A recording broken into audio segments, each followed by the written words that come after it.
Welcome to A Celtic State of Mind. I'm Paul John Dykes, and today I'm delighted to be joined by Colin Watt. Welcome back, Colin. How are you? It doesn't feel as if it's been that long since I was last on, Paul. I hope the viewers aren't getting sick of me.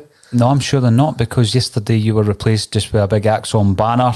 Yes, you were here on transfer deadline day. There was a lot of concern around Celtic that Odsonne Édouard would be on his way out of the club. Thankfully, we managed to keep him. Yep. But then we were hit with the bombshell this morning in relation to him testing positive.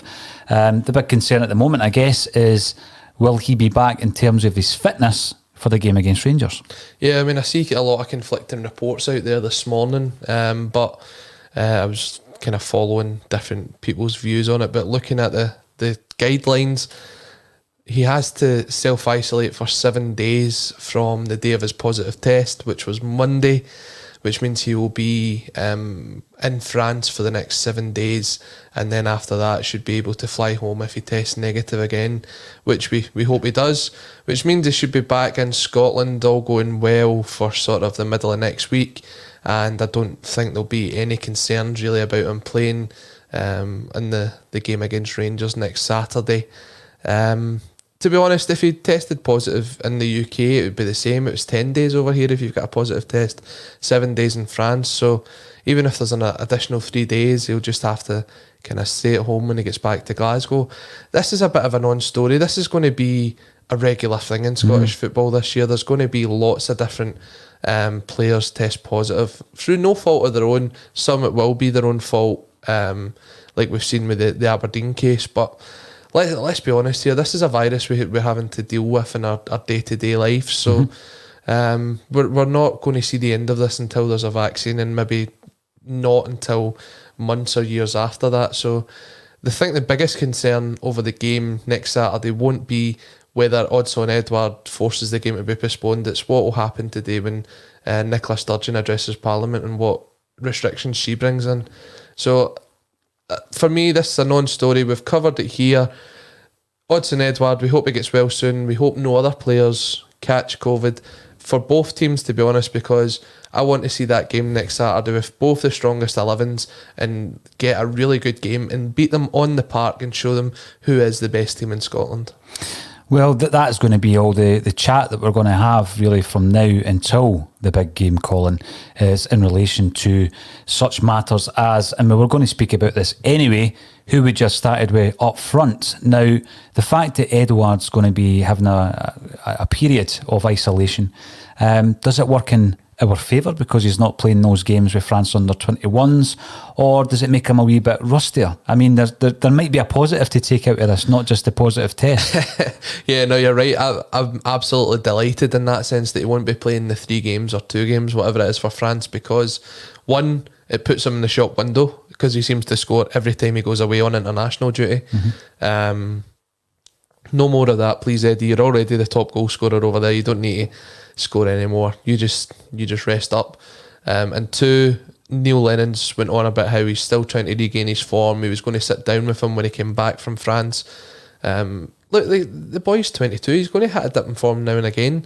He's still scored something like 5 or 6 goals already this season. So if that's a striker off form, then I can't wait to see him back on form. But I'd rather none of our players were away on international duty right now, because they don't need the extra games. The guys that are away with Scotland are going to play 3 games over the course of 2 weeks, and then come back and play on the Saturday at lunchtime. For me, this international period, it can be avoided. International football isn't the big thing that UEFA and FIFA want it to be. At the minute, club football, we're the people that's paying the wages. We're the people that should be controlling whether our players go away or not. And I just hope they all come back injury-free, and we can get on and concentrate on what will be a very busy period for us once we come back from this break. You've got the concerns, obviously, of injuries, Colin, but the bigger concern as well is the fact that they're going into different groups, different bubbles, they're travelling from country to country, and there's never really been any discussion around whether or not that should even take place. It's just taken for granted that the international games will continue as normal almost. Yeah. And that is a big concern, because the minute you move out your own bubble, you're at the mercy of, how many players from how many different nations. And that's a big concern. How many of the international players that we have out there are going to return with a positive test? Yeah, I mean, we've seen it the last time. the international break came around, it wasn't us, but there was other teams across the country. Thiago, when he signed for Liverpool, came back with a positive test. That spread to Mane. This thing can spread so easily. So if there's a way to reduce the chance of transmission by getting rid of these international games, surely we should be doing it. I mean, there will be time we can push these tournaments back. They already pushed the Euros back a year. You can push everything back. Club football should be the number one priority for the teams. It means that you're going to be amongst the players that you're training with and playing with day in and day out. And as you said, you're going and mixing with other squads and you don't know what's coming from them. Say, for example, there's a Liverpool player out there that's going to tie in with other players. We still don't know what the full outbreak is at Liverpool. We don't know if it's contained with Thiago and Mane or whether it's spread throughout the squad. Should they have even been allowed to tie up with their squads?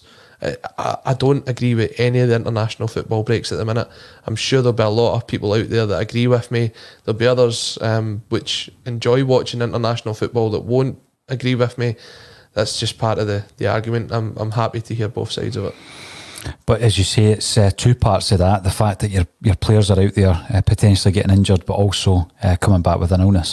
But we're not going to labour it because all the chat's been about Édouard since we woke up this morning. I never seen it last night, Colin. It was when I got up this morning, I seen the breaking news and it's been on all morning. But there's more and more of these outbreaks all over the place. And, you know, it is going to affect football and life probably as we know it forevermore, because people think there's going to be this magic day that arrives and there's a vaccine and everything goes back to normal. But you look at some of the other viruses in my lifetime and you think back to the 80s, you know, even with HIV coming in, and it's never gone away and never will go away, and people have adapted their lifestyles and started to live with it, and it's still here all these years later. So it's a virus that is here to stay, but hopefully we can get the vaccine in and then we can start getting back to normality, because until we do that, it's a period of uncertainty, Colin.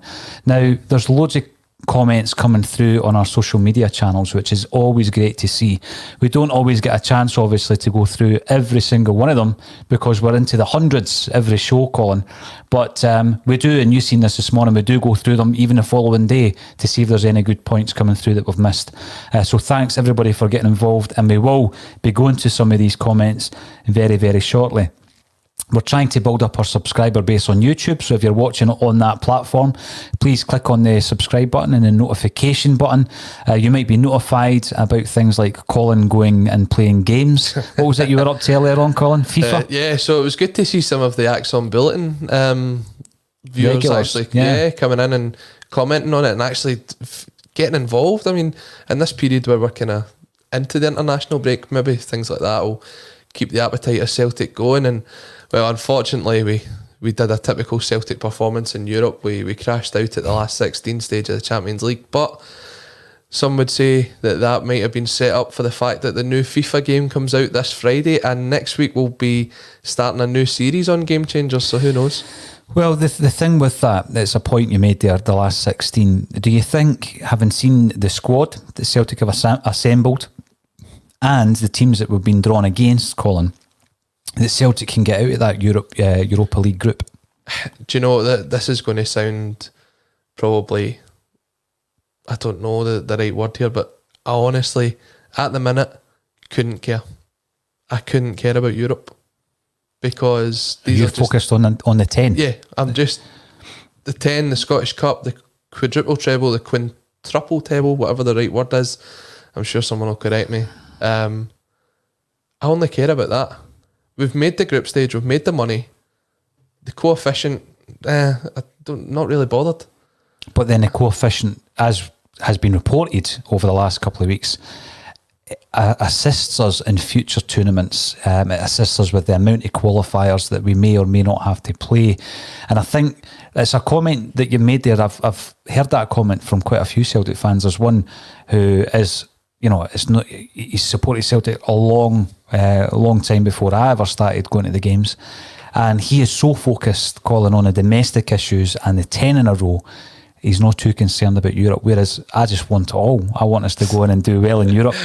I'm well aware of, there's some brilliant Twitter accounts that really follow the coefficient situation very closely. Who's it? Moravchik 67. Yeah. Was he the same guy that done the video back in the day? That brilliant Celtic video that's superb, one of the best video compilations ever.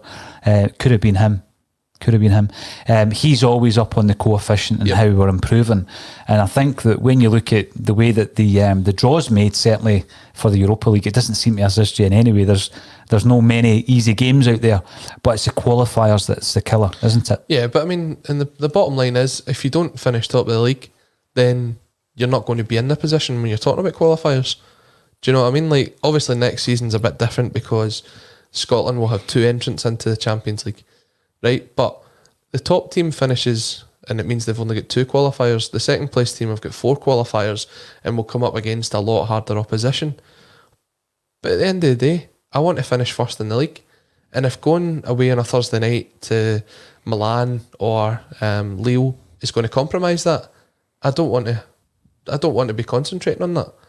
Because to me, the end game this season is 10. If we don't get 10 because our efforts were put out there and getting through to the last 32 of the Europa League, where is there any benefit to that season? You'd say that season's a failure if you don't win the league. If you get knocked out of the Europa League and you go on and win 10 and you win the treble, no one's going to be that bothered. The success of a season, I think, depends on whether you win the league. The league is the bread and butter, as Bill Shankly always said. But as I say, I just want it all, Colin. I'm getting greedy. I want to do well in Europe as well. With the news of Édouard and some of the different aspects of that, the different views on it, you know, he's missing a few games for France under 21s, so he'll be fresher in one respect. He won't be doing the kind of the training, the conditioning that you would expect. If he's isolating, he can train on his own, but it's different, less tempo involved in that. So his fitness levels might dip slightly. Maybe he needs that rest. You know, we've been seeing him. Neil Lennon's spoken about it. Yeah, his mind might have been all over the place during the transfer window, but perhaps he needed the rest. Is he a definite starter for you, Colin, against Rangers? Because we're going to go through how you feel we're going to shape up and the personnel involved. There's a few questions. Obviously, we brought in a new player, for example. But does Eddie still start for you against Rangers? If he's available, then yes, definitely, 100% he starts for me. I just think when you've got a player like that and there's discussion about how he's off form and things like that, it only takes one chance. I mean, take a look at the game. I know I said I don't really care about Europe, but when you look at the last qualifier there, it only took the one opportunity for him to put the ball in the back of the net. Yeah. He never really had anything else the rest of that game. Now, when you come up against Rangers and you come up against any top team in Scotland, you want your best players playing, whether they're 100% or not, because it kind of puts that bit of doubt into the other teams as well, that maybe today's the day where he turns it round.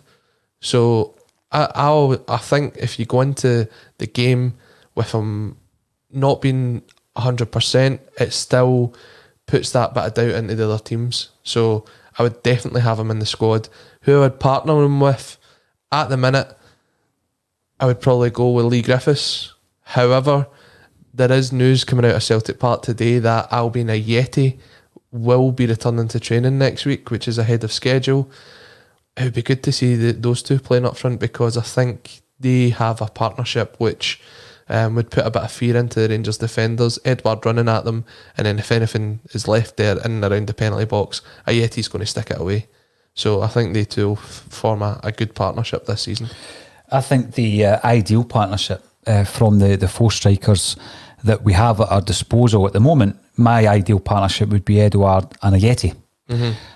Under the circumstances, and this is why it's been so important that we've had such a good transfer window, Colin, you're looking at Édouard, right, will he be fit due to the illness? You're looking at Ayeti, he's just coming back into training. Will he be fit to start? Probably not. You're then looking at Griffiths. How fit is Griffiths? We know he came in and played 15-20 minutes against St Johnstone. Klimala is probably the fittest out the 4. Mm-hmm. Would you start him? Probably not. So there's a big question for Neil Lennon and for Celtic fans in general. We're going to be talking about our kind of predicted starting 11 for Rangers. I know it's a bit early, but you know we'll come back to that if there's any injuries between now and then. But the big question is obviously with the story that Édouard has the illness, has the virus. Does he start and who partners him? So you're going to go at this moment in time, Eddie and Griff with Ayeti and Klimala sitting on the bench, I'm guessing. Yep. Okay, and you're playing 2 up front. Griffiths is a 9 and Eddie is a 10. Are we getting into a Gordon Strachan? Is there 10s? They're just up front. We'll go with that. No, but I think the argument that, remember, Hearts and Strachan had a wee discussion, a wee debate on Celtic TV about was Édouard a 9 or a 10?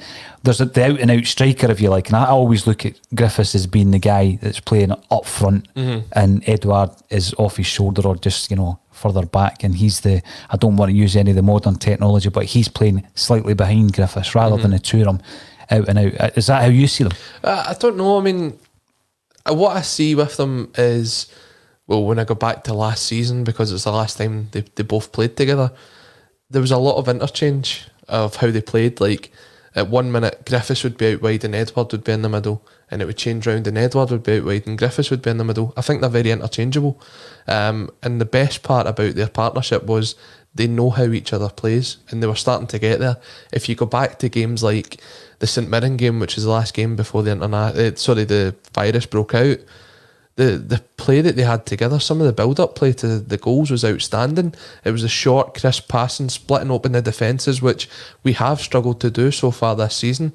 It has been one of the kind of bugbears of Celtic fans this season, is watching us come up against teams that put 10 men behind the ball and we can't break through. They were doing that with ease last year. And Griffiths got a hat-trick on the last game before the league was called. So if they can get back to that sort of form, then we might see that day that comes, which you predicted yesterday, where we give someone a hammer in this season and it could be anybody in the league. It could be, and hopefully it's Rangers. Now, the thing that you've mentioned as well with Édouard, that worry and that panicking amongst the defence, thinking, is today the day that he's going to hit top gear? There's also the thing when you're watching these stuffy games, these defensive outfits, that 2 and 3 men at all times flock around Édouard the minute he gets the ball. I'm just thinking that would work well for Griff, because he runs in behind him. He's got that ability to play off the back of Édouard. And I just think, for me, looking at the fitness or lack of in relation to Ayeti, it would be good to have Eddie and Griff. The other question I would ask you though, Colin, is how do you think, because that's your opinion, how do you think Lenny will line up? Will he go with the 2? Will he start well Yunusi up there, as he has done over the last few games? Do you know, Lennon always likes to throw a wee grenade in here in some of the big games, like away from home in Europe or stuff like that, where we see someone come in almost out the blue. I think back to Ibrox last year when Mickey Johnson started up front, with the time where he had Lewis Morgan playing up front and stuff like that in the cup final. So Lennon's team sheets can actually be quite hard to predict at times. Whatever happened to Lewis Morgan, eh? Oh, well, he is on fire in Miami at the moment. My good friend Stephen Kelly, who's out there, he's actually watching the games for Miami, and Gonzalo Higuain commented the other day saying that he doesn't know why he hadn't heard of Lewis Morgan before now, because he's one of the best players he's ever played with. Really? Now, I think maybe his translator was broken that day, but some of the goals he scored over there have been impressive. We maybe see him coming back to Europe eventually. What kind of fee did we get for him? Can you remember? I think it was only in the region of somewhere between £250,000 and £500,000. It wasn't a lot of money. Because we brought him in for 300 grand, didn't we? Yeah. And I remember when he was moved on, I was fairly surprised, simply because, Lennon had shown enough faith in him in the game that you mentioned there a few moments ago to play him up top against Rangers in the League Cup final. And would he be part of the squad? Yeah, he certainly wouldn't be a starter for Celtic. But you did get the feeling that he would get plenty of games. I remember him playing quite a few games in Europe, Colin, and what frustrated me about him is he spent half the time on the deck. And I felt that he had to have this Ryan Christie-like transformation physically and start working on his conditioning before he could really fight for a jersey. Next thing you know, he gets moved on. When we've seen that in the past at Celtic, it's often because we've been given a particularly good bid on a player. We've seen it with the likes of Adam Matthews, a player we brought in for nothing, we sold him for $2 million. The other one was Danny Fox, remember him? Yep. Simply because we were turning a profit on the guy. And Tony Watt was another one, brought him in for, I think it was 100 grand, sold him for 1.2. So if Celtic get the chance of a fringe player making us money and making us a profit. So I was under the impression that we might have been offered a wee bit more than that. Maybe somebody tuning in can tell us more info on it. Yeah, I don't think it was a lot of money. If it was more than what I've said, it wouldn't be a lot more. $1 million plus, maybe? I don't know. For a first team player at Celtic? But then again, the MLS teams don't really tend to throw a lot of money about. I mean, they throw a lot about in wages, but they don't throw a lot about in transfer fees. Yeah, so it was an interesting one because he was in contract. You know, we always kind of looked at him as a player who was developing. I think when Jack Ross took over at Hibs, I maybe expected a loan deal out there, but next thing you know, he's gone. So he seemed to do well on loan where he went. When he was down at Sunderland, they were quite impressed with him. So, but as you said, he had some great games. I'm thinking the game at home against Rennes when he scored, he was really good that night. But as you said, there was far too many times he was on the deck. On the deck all the time. So maybe the league over in America suits him. It's less physical. I don't really know. We wish him all the best. Some brilliant goals. Yeah. We've seen the footage like everybody else on social media. Excellent. That's why I brought him up. So thanks. So we've got a Miami. Is it a Miami correspondent that might keep you correspondent? Yep. Superb. That's what I like to hear, because our Spanish one was keeping me up to date. Was it a Spanish correspondent keep me up to date with the pronunciation of our new signing, or was it Kevin Graham? The Spanish butcher. Diego Laxalt. And there's my next question. Does he start against Rangers? So in my team, I don't think he starts. Right. I think it's always a hard one to try and throw someone in against Rangers for your debut, because if I think back to some of the horrendous debuts there's been in that game, on both sides, to be perfectly honest with you, if I remember correctly, did Fernando Rickson not make his debut in the 6-2 game and get took off after about 30 minutes because Bobby Petta was running them wild? Bobby Petta had a good game that day. So it's a hard game to throw people into. Maybe because there's not fans in the stadium, it might be a bit easier. Did Bajel Kaduri, did he make his debut against Rangers? If it would have been at Ibrox, and he scored, and McGregor. That's maybe my mind playing tricks on me. Yeah. But then again, we got beat that day. So I don't know. I'm always sceptical about throwing guys in for a debut, especially against Rangers. I think we might go a bit more defensive minded and go with Greg Taylor, just because Rangers will be a team that does come out and attack us, unlike most other teams in Scotland. And if we think back to Greg Taylor's best game of the season so far, it was against Hibs, and that is a team that did come out and have a go at us. So maybe it will suit Greg Taylor to play in that game. Great option to come off the bench though, and the bench is starting to look very, very strong when we look at the options we've got there. So we'll definitely see Diego Laxalt soon, but I don't think it'll be against Rangers. Alright, so you're starting with Taylor on the left. Yes. On the right, another discussion point is the absence for up to I think 6 weeks with a fracture, James Forrest. So I think our resident Nostradamus, i.e. you, suggested that he would be out for a while, didn't you? Yeah, it did look a sore one when he came off. Apparently it's a fracture, so it will be somewhere in the region of 6 weeks, which is horrible. He's going to miss, because we're playing like 3 games a week, he's going to miss somewhere in the region of 10 to 12 games, which is unheard of when you're out for 6 weeks, especially with an international break in there. Frimpong is your option there, and I suppose you could class El Hamid as being an option out there, especially with that ball he put in for Lee Griffiths' goal at the weekend that showed why he is a right back first and foremost. But Frimpong, I'm sure, will relish the opportunity to play a consistent amount of games, because we were kind of chopping and changing between him and Forrest before the injury. And to be fair to Frimpong, he's one of our biggest attacking threats. So it's good to have him in, and as he builds up games, he'll get fitter, and hopefully he'll get that final ball, which is all he's sort of lacking at the moment, is getting the final ball into the striker to put it in the back of the net. And with a run of games, you hope that kind of comes. I'm thinking back again to one of the games you mentioned from last season, the painful to watch League Cup final, where we played Morgan up front. Foster was outstanding. Julien scores the winning goal. But I always think back to the performance of Frimpong, and I know he was sent off that day, but he was the constant outball, wasn't he? And he had them, on their back foot constantly that day. I think it would be one of the first names on my team sheet against Rangers would be Jeremy Frimpong. Because, I mean you look at even his performance against St Johnstone, he was kicked off the park, Colin. But thankfully he'll be refreshed by the time we come up against them. I don't think he's away on international duty at the moment, so obviously getting a couple of days rest at home.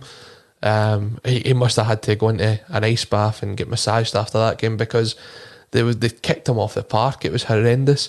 The referee didn't even help. When I look back and think of that time when he had the ball on the wing, brought it in, beat 5 or 6 St Johnstone players, got brought down, and then the foul got brought back 15 yards. He must have been looking at that going, what is going on here? But he doesn't complain. He dusts himself off and he goes back and he runs at them again. And it's a great player to have in your side in that sense. What is going to be interesting is it looks as though he may not be coming up against Borna Barisic, because he was carted off there at the weekend and doesn't know if he'll be fit for that game. So it looks as if he'll be coming up against Calvin Bassey, who they've brought in from Leicester, who's a very different player to Barisic. He's not as attack minded. He's a bit more of a taller, stronger player. Will Frimpong get the joy against him? We don't know, but I think it'll be a very interesting battle on the day. Barisic is their best player. Definitely. If you ask me. I think he's the most impressive player in that squad. So if he's missing, Frimpong's on fire. It'll be one to watch, certainly. What we'll do, Colin, we'll continue talking about our predicted lineups, but I'm going to dip back in and into our social media channels and see what the comments are. So straight off the bat, we've got Stephen Forbes, who's a regular commenter. So welcome back, Stephen. First and foremost, Eddie's long-term health is the priority. Correct. But let's remain calm and confident. We have strength and depth with Griffiths, Klimala, and a fit Ayeti. You'd start with 2 up top, Ayeti and Griffiths. Let's think about that for a minute, because Griffiths is one of the players that kind of agitates the defence. He runs in behind them. He's great with the long shot efforts. Ayeti, would they complement each other, do you think? I think they could make a partnership, definitely. I see Ayeti more in, like, he's adaptable. I think he can play like Edouard, and he can play like someone like Gary Hooper. Like, if you watch the game against Hibs, he was coming in, dropping up, building up the play. With his time at Basel, he was linking up with Elyounoussi, not Elyounoussi, very well. So there is the kind of two sides of Albion Ayeti, and depending on what you want him to be. Do you want him to be a poacher, or do you want him to be a sort of link-up player? Lee Griffiths, you know what you get with Lee Griffiths, as you said, works his socks off every single game, takes the pot shots here and again, and he always seems to cause defenders problems. So they could put a good partnership together, definitely. And you know, when you're going into a game against Rangers, Lee Griffiths is going to give you 100% no matter how fit he is, because he always seems to help his game when he's playing them. He does. I think he'll be a good option on the bench as well. Agent Bolly Bombscare, welcome back to the show. You're commenting on YouTube. He's not only going to play the under 21 games, but he won't be able to train either. More chance of rustiness. Well, again, it's what we were saying at the top of the show, Colin. I mean, yes, you won't have that intensity of a training session. You will be able to train on your own, if obviously he's allowed to do so. With his conditioning, does he come back rusty, or does he come back fresher? Maybe he was needing a rest. Yeah, that's what I was saying. I'm delighted he's not playing in these international games, and I would be even more delighted if we had to pull out guys like Callum McGregor and anyone else that's going to be on international duty that's got to play 3 games in just over a week. I think this international schedule is ridiculous.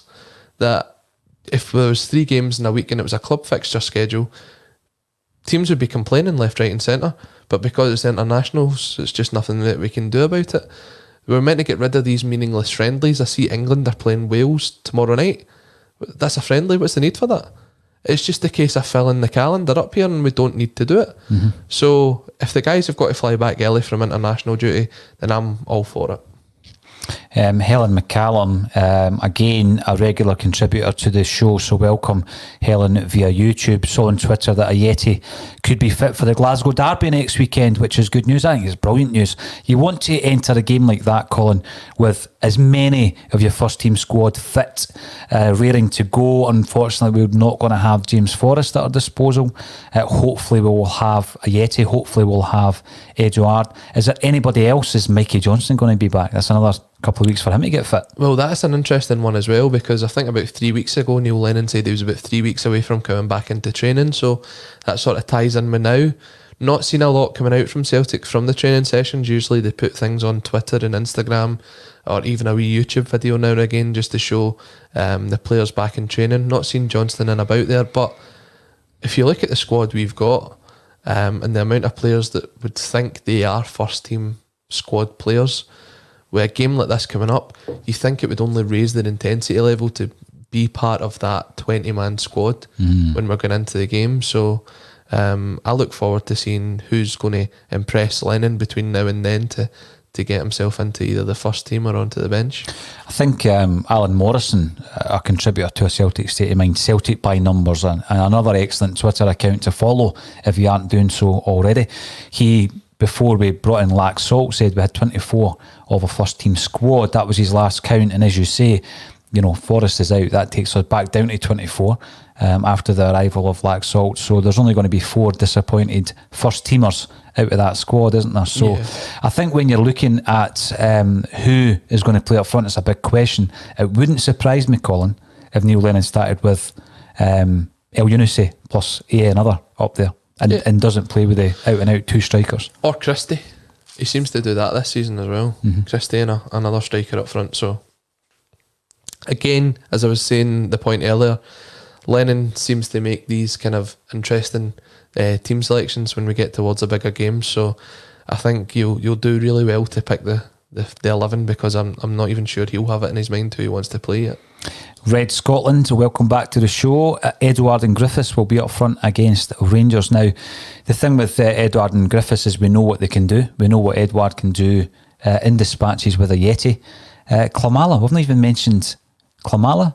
Is he in the frame? Because you're looking at, well, Griffiths isn't 100% fit. That's why he was on the bench at the weekend. That was his first appearance. Édouard with the illness, a Yeti just coming back. Is Klimala the striker that we start with? Is he going to be the surprise selection, Colin? I mean, he very much could be. He hasn't really done anything wrong this season. He's scored, I think, 3 league goals now in about just over 100 minutes on the park, so he could be. Don't rule it out. Don't be surprised if you look at the team sheet and he is one of the ones leading the line. I guess it's almost to the point where I can't actually remember the last time we had 4 strikers that could eventually get you a goal. I mean, if you'd started any one of those 4 against, say, a Hamilton at home, you're expecting them to score a goal. No disrespect to Hamilton. But I can't remember a time, maybe going as far back as Larsson, Sutton and Hartson, where you had 3 strikers that you could turn to that you thought were going to get you a goal. With Burchell on the bench. Yeah. Because that was when Burchell was coming through. Have you had anyone, and Maloney as well, I suppose? Yeah. Have we had a period like that before? No, where we've had not. 4 strikers you can turn to? No, I mean, I do recall, when we were younger, my brother and I used to watch the official Celtic history video that came out in 1988 at Christmas, Colin, before your time. And we also had the Liverpool one, and we would watch both of them. And there was a player with ginger hair who was a proper super sub for Liverpool. His name was David Fairclough. And, wearing the number 12, 14 jersey, whatever it was. It's great to have a super sub. Maybe Klimala's that man. Yeah. Because what you would find is if you start the player, he's less effective. He just has that impact. He's an impact sub. Maybe Klimala's a man to be an impact sub for Celtic. Oh, there's guys that's made a career off that. I mean, Solskjaer was famous for it. Won a European Cup doing it. So there is guys that are complete impact subs, as you're saying. And that's not a bad thing to have in the squad. Because if you're a first team player that takes 20, 30 minutes to get into a game, by the time you get brought off the bench, that 20, 30 minutes is the last period of the game. So the game's over. Whereas if you can get into the speed of the game right away, very much like Klimala did when he came on at the weekend, then you're a massive asset to come off the bench. And if he's happy with the fact that he's playing 30 minutes and scoring a goal here and there, then he's a good person to have in the squad. Now, Gary Doonan is commenting on Facebook. Last season, especially in the second half of the League Cup final, down to 10 men.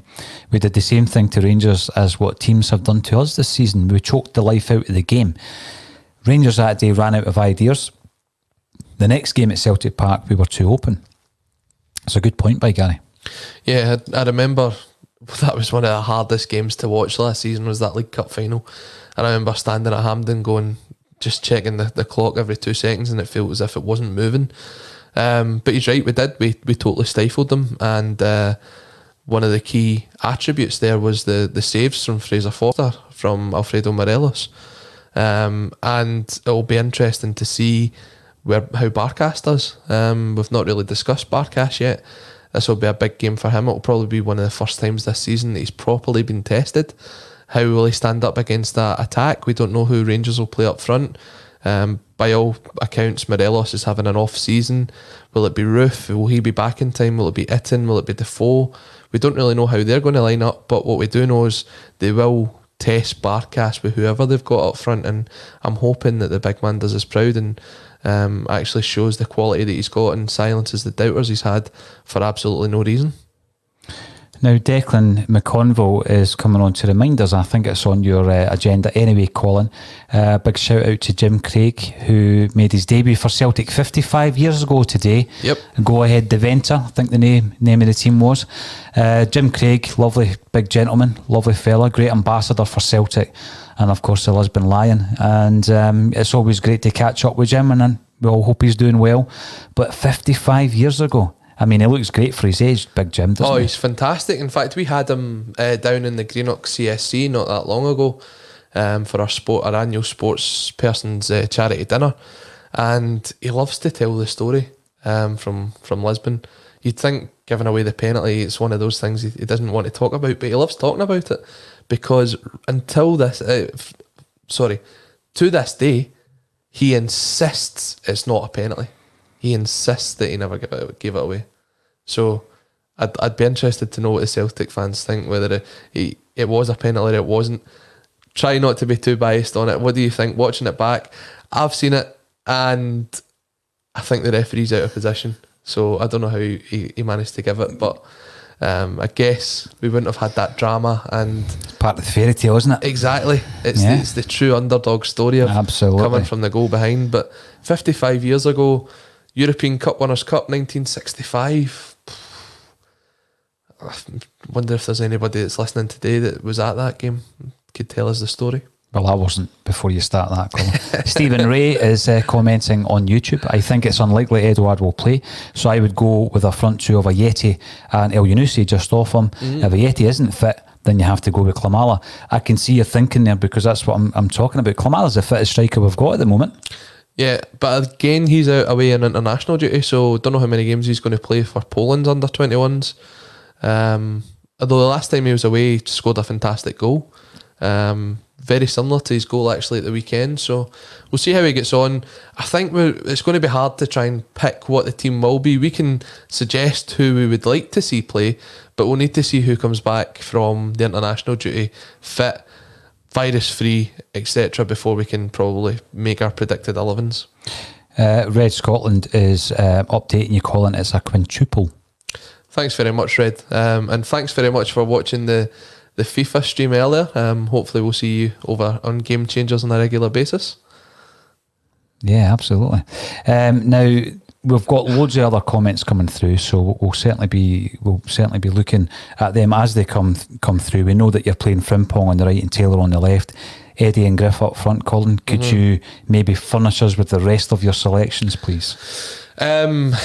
So the centre back position will obviously be an interesting one, with Julian not really having played recently. I assume that he'll be fit for the game, but do you throw him in when he's not had a lot of game time recently? As we have discussed on here multiple times, he does tend to up his game when we're playing the big matches. He is a bit of a big match player, so will he come in? Duffy will already be so excited that he'll not be sleeping for the next couple of weeks before he plays this game. This is one of the reasons he came to Celtic, is to put Rangers in their place, so he'll be excited for that. Ayer, probably again one of the first names on the team sheet. It's just, do you pick Julian or does El Hamid come in? Beaton won't be fit, so it's a toss up between those two. If it was me picking the team, I would probably put Julian in, but I can see El Hamid potentially playing in there as well. So there's your three central defenders. Scott Brown will start that game. definitely the captain, the leader, the influence that he'll bring to that game. I'm delighted that he won't miss the game through suspension. I think he'll definitely start. McGregor as well will probably play alongside him. So they'll be your two. We've got Edouard and Griffiths up front. So I think that only leaves one position in the squad, and it's the sort of 10 position. Elyounoussi's been impressive over the last couple of weeks. Ryan Christie offers you something different, having the shots at goal, the energy that you might just need for that game. David Turnbull's not played badly at all either, so there's a lot of players that can play in there, and Cham as well offers you that extra defensive option. So any one of those four could really play that game, but I think if it's Neil Lennon picking the side at the minute, I think he'll go with Christie, just for the extra legs and the energy. But I mean, look at those three options you've got to come off the bench. As I was saying earlier, the bench is getting stronger, and it's just fantastic to see. It was something, and we need to speak about him from time to time. It was something that Brendan Rodgers always put a big focus on, wasn't it? Finishing the game was as important as starting the game, and he always liked to have a strong bench. We certainly have that just now. Someone's actually bringing back memories here, because Nick John on YouTube. Good afternoon, gents. On a wee break from work, didn't Janino debut against Rangers? It was brilliant. And never was again. I think you're right. I do remember a game where he was excellent against Rangers. Was that the 2-0 game at Celtic Park? At Celtic Park. Thomas Gravesen stole a goal on the 1 yard line. Gravesen came later. Gravesen came later than Janino, so yes. I'm thinking Gravesen, I think, also scored on his debut against Rangers. And he literally, the ball was 1 yard out and he tapped it in and celebrated as if he'd scored from 30 yards out. Right. Gary Doonan, I know that this will be right. Mialbe, Janino and Pat Stanton all made their debuts against them. Did Stuart Slater? I know that he had a good game. It might not have been his debut. Did Stuart Slater make his debut against Rangers? And impressed. But unfortunately it didn't work out for him in the long term at Celtic. Via Facebook, we're hearing that Lewis Morgan transfer fee to Miami was reportedly 300k, but if I scroll a wee bit further down, Raymond Haddon tells us that it was 720k, and then Jim Boyle tells us it was 400k. So we're in the right ballpark at least. It would be interesting. I'm just thinking, Celtic would be interested, obviously, if offer comes in and you're going to turn a quick profit on a player, then perhaps we would have taken it for that reason. But I would have expected more than £1 million for a first team player, no? I don't know. I think from what I've heard, because Lewis was a local boy, he was kind of ready to move on from Celtic. I think he had more aspirations of playing more minutes than what he was getting. And to be honest with you, the lifestyle he'll be living over in Miami right now probably seems a lot better than the Costa del Guruk. So, is he from your parts, is he? He's a Guruk boy, yeah. Which was always interesting when he played for St Mirren against Morton, because when he scored against them, you wouldn't be able to tell that he was a local boy, the way he celebrated, and it really annoyed the Morton fans. So, but he's what, 22, 23? He's going over to live in Miami, one of the best places in the world. Good luck to him, and as we said, maybe he'll come back to Scottish football one day, but if Gonzalo Higuain's right, maybe he'll go somewhere else in Europe.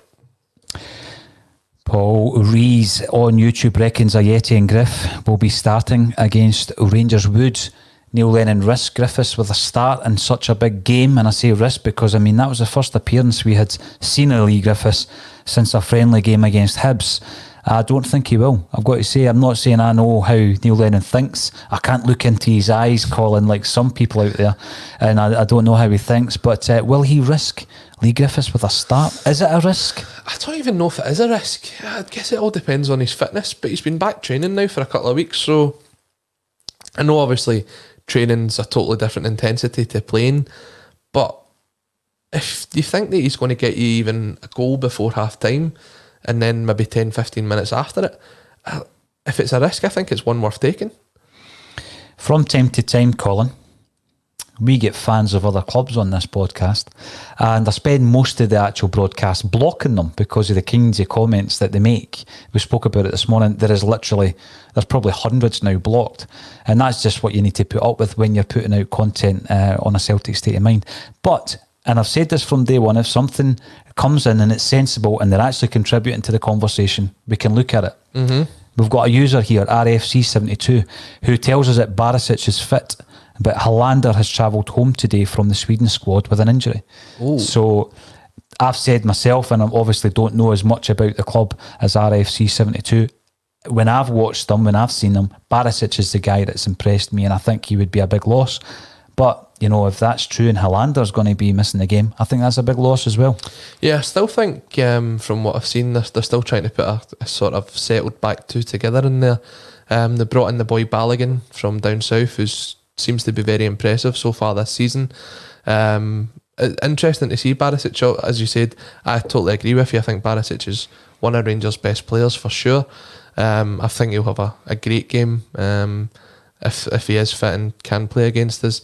And that battle between him and Frimpong will certainly be one of the key sort of deciding factors over who'll win the game, I think. Mm-hmm. Hollander, I think, is one that they spent quite a bit of money on as well. So they obviously think that there's a very good player there, and from some of the Rangers supporting friends that I've got, they think that he's a great player too, replacing Katic, who's out for quite a period of time as well. So as I said, there's still 10-11 days between now and the game. Everybody's starting 11 will chop and change between now and then on both sides, so we'll not really know what the team lines will be until maybe an hour and 3/4 before the game, and I'm sure there'll be a few surprises thrown in there. Well, another one that I mentioned earlier that would be without Forrest, will we also be without Beaton? I think so. I think he's out for 2 or 3 weeks at least, so I don't think we'll see him for the game. And on that point as well, Colin, do we throw in Julian? We know that he's a big game player. He has been a big game player for Celtic, hasn't he? Do we throw him back in after his back injury? Do we start with Duffy, Ayer and Elhamed? What do you do at the back? You know, that's another big consideration for Neil Lennon. Yeah, I mean, I said I would put Julian in, but I can see Elhamed playing. As I said to you, there is only so many options you've got in that position. Maybe he doesn't play the 3-5-2. Maybe he plays 4 at the back, and then it is only Ayer and Duffy, and you've got Taylor and Frimpong at left and right back.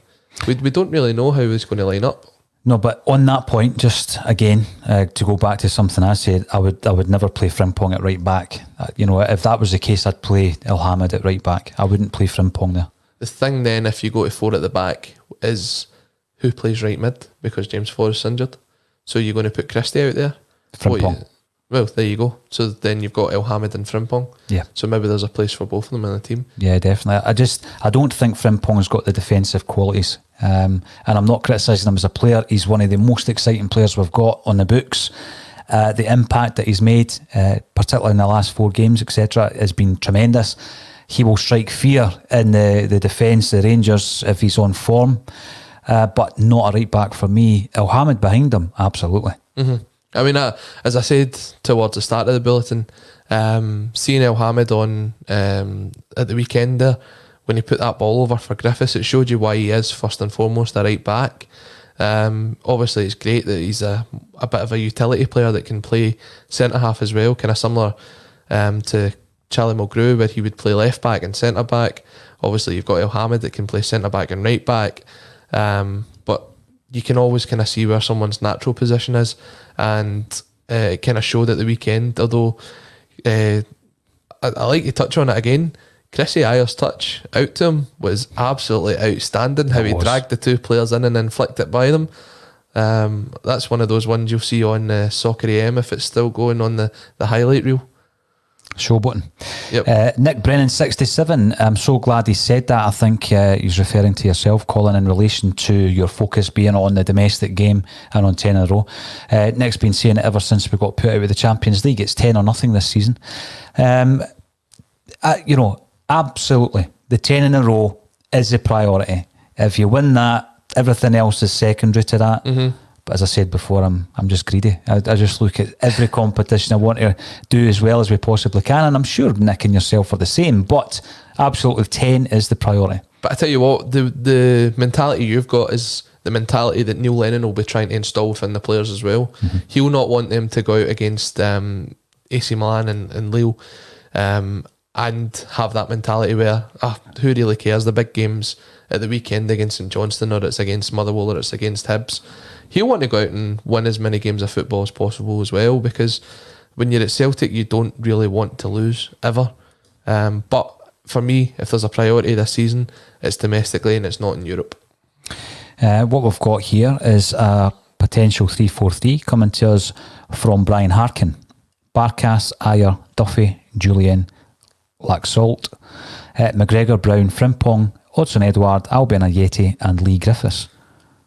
It's attacking formation. It means that Laxalt makes his debut against Rangers. It means you're playing three up front who have never played together in a game. But as you said before, sometimes there's surprises in Neil Lennon's big game lineups. What was the four in midfield again? We've got McGregor, Brown, and we have Laxalt and Frimpong.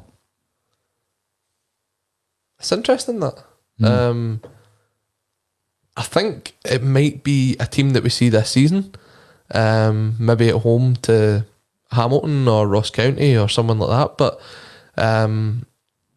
as someone said earlier, I forget who said it, one of the problems we had was, in fact I think it was Gary Doonan, that says when we opened up against Rangers, they kind of picked us apart at home, and I think Lennon will probably have learned from that and probably not be as open in that sense. And I think having the 3-5-2 gives you the option to drop back to 5 at the back, where Frimpong and Taylor or whoever's going to be playing there will drop deeper, and then when you have the ball you can go forward to push the 5 into midfield. And if you're playing someone like Elyounoussi or Christie as the second striker, they'll drop into midfield when you've not got the ball and move further up when you do. So it's a very flexible formation, and it'll probably be one that Lennon will go with unless something changes between now and then. Loads of interesting points coming through, Colin, and obviously when that one came through it made you start thinking differently, and that's what it's all about. It's the opinions coming through from Celtic fans. And we've got Dale Campbell coming in. What's your opinion on our deadline wing-back signing? A full Uruguayan international who was in the World Cup team of the tournament. And I did get a call. We do get calls, actually. We do get calls on a Celtic State of Mind. Some of them are quite amusing, and often they come through voicemails on Facebook. And I don't check Facebook on my phone, only when I'm sitting at the laptop. So I come in the morning, sometimes they're quite amusing. I won't play the ones that I'm referring to, but a big pal of mine, Marco, who keeps a keen eye on Italian football, Marco Ciccarella, big shout out to Marco from Kincardine. And he's a Roma fan, and he was waxing lyrical about Laxalt, and obviously saying how much of a coup it is that Celtic have actually managed to bring him in. What's your thoughts, Colin?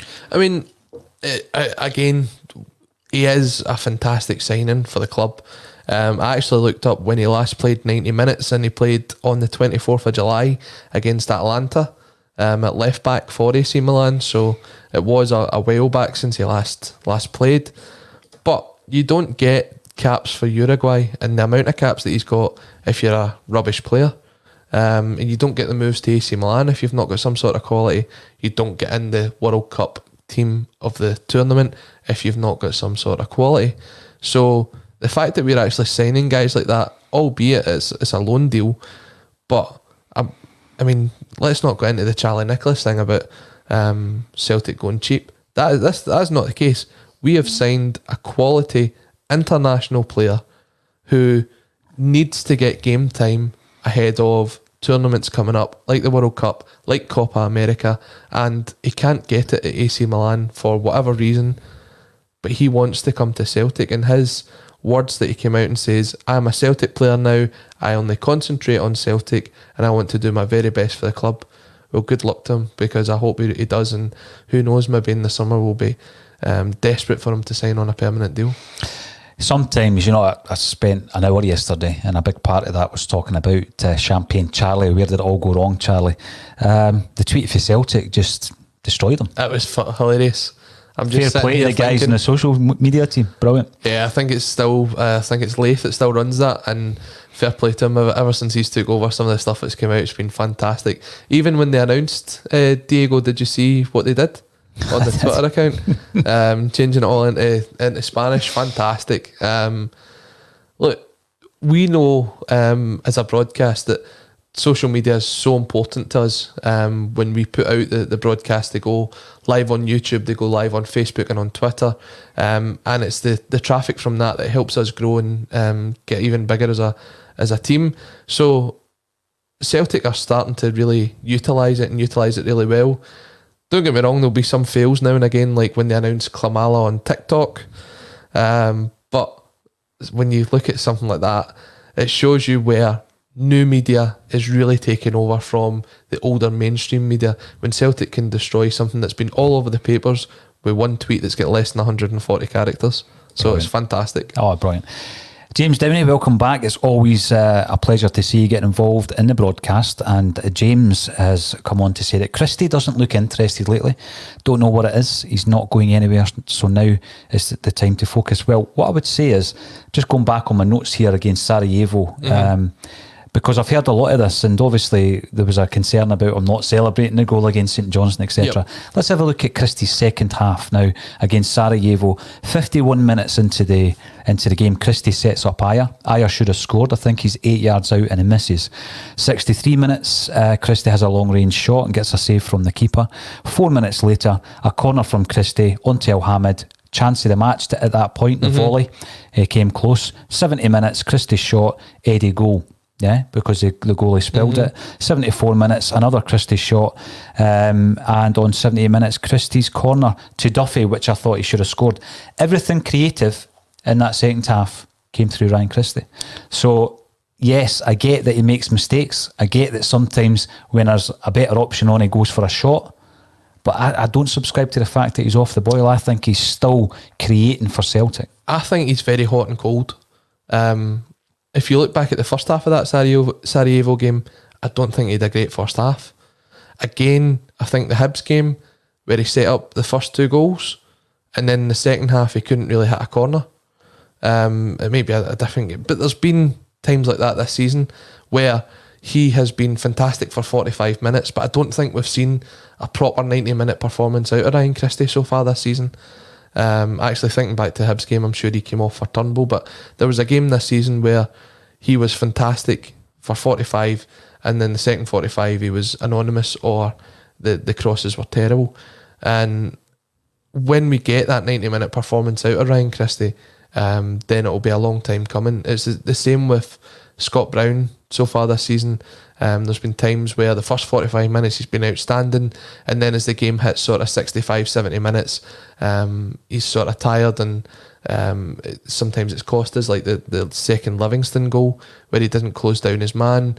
So all we're looking for, and all I want from Christie, is a complete 90-minute performance this season, because as you've highlighted there, what he can do in 45 minutes can totally change a game. Absolutely. Without Christie in that second half, you're going into extra time.